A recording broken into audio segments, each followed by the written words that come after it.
Est-ce que j'ai peur dans la vie? Mais non, jamais. C'est un truc de faible, ça, non? Bien sûr que j'ai peur. Mon travail, ça me travaille. Des histoires de chance. Donc moi j'avais la peur de me dire si c'est une expérience qui échoue, comment je retrouve du travail. La plus grande peur que j'ai eue dans cette transition, ça a été celle de l'imposture et de la non-légitimité. Avant de commencer Chance, professionnellement, j'étais réellement inquiet de ne pas trouver quelque chose qui me correspondait vraiment. Mes plus grandes peurs, ça a toujours été de ne pas obtenir ce que je cherche ou mérite. En fait, vu qu'on risque de ne pas y arriver, autant ne rien faire. Comme ça, on n'est pas déçu. Je ne sais plus, j'ai plus d'énergie en moi. En fait, j'ai jamais su être mon propre moteur. J'ai pas d'envie et j'ai vraiment cette peur de me dire mais peut-être que t'as pas d'envie, mec.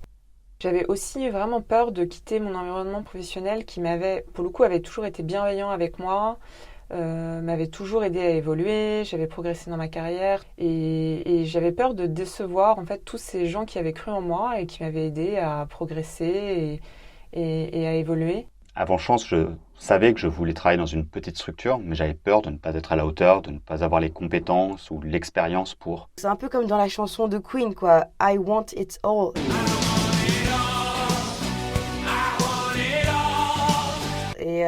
Et j'avais peur de ne pas trouver le bon projet et donc de me tromper. Donc cette peur me bloquait à tel point que j'arrivais pas à aller sur les sites d'offres d'emploi. Peut-être que voilà, ce programme parle d'être aligné avec soi-même, de retrouver notre étincelle, et ben peut-être que moi j'en ai plus. Sans Chance, je ne suis pas sûr que j'aurais osé d'abord me lancer en freelance et sans ça, je n'aurais pas trouvé le poste que j'ai aujourd'hui dans une start-up à très fort impact social.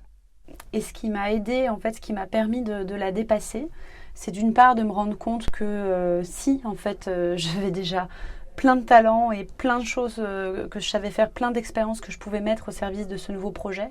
J'ai dû vraiment travailler sur le fait de me dire que, en fait, ils comprendraient aussi que j'ai envie d'autre chose, ce qui a été complètement le cas.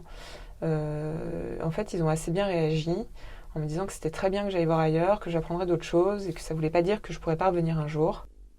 Là où le parcours Chance a été fabuleux pour moi, c'est que j'avais une coach justement extrêmement permissive qui a vraiment posé les bases entre nous et sur lesquelles on a beaucoup travaillé avec ses peurs. On a beaucoup parlé de procrastination, j'en parle parce que c'est un gros sujet qui est clairement lié justement à la peur. C'est le parcours Chance qui m'a aidé à reprendre confiance en moi, à mettre en avant mes compétences et mes forces de manière générale, et surtout à faire le lien entre ce que je pouvais apporter et des projets professionnels concrets. C'est vraiment quelque chose qui me manquait à l'époque. Donner un conseil sur le sujet des peurs à quelqu'un, c'est un moment où on peut mentir à qui on veut, mais c'est mentir à soi-même, c'est toujours le moins productif et c'est le plus compliqué de ne pas se mentir à soi-même. Et de ne pas hésiter, justement, pas avoir peur d'avouer ses peurs, d'en parler avec sa coach, de les mettre sur la table et de dire quitte à dire à la séance, c'est pas ça qui était prévu, mais là j'ai besoin de travailler ça, j'ai besoin d'aide là-dessus, justement parce que c'est tous ces sujets-là qu'il faut dépasser. Ce qui finalement m'a le plus aidé à surmonter cette peur, c'est les petits pas, c'est-à-dire que je me suis lancée. J'ai commencé à faire des choses, à tester des choses, à proposer, par exemple quand je me suis mise à mon compte, à proposer mes services gratuitement les 3 premières semaines. Et en fait ça a débloqué le truc. Et petit à petit, la confiance, en fait, elle est venue parce que j'ai fait. La stratégie des petits pas, c'est vraiment utile.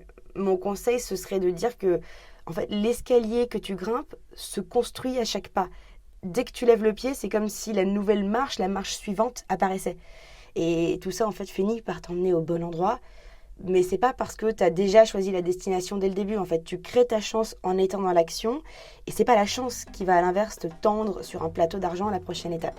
Ce coaching et cette coach m'ont mis dans cette dynamique, justement, de on va y aller tranquillement, mais on va y aller vraiment.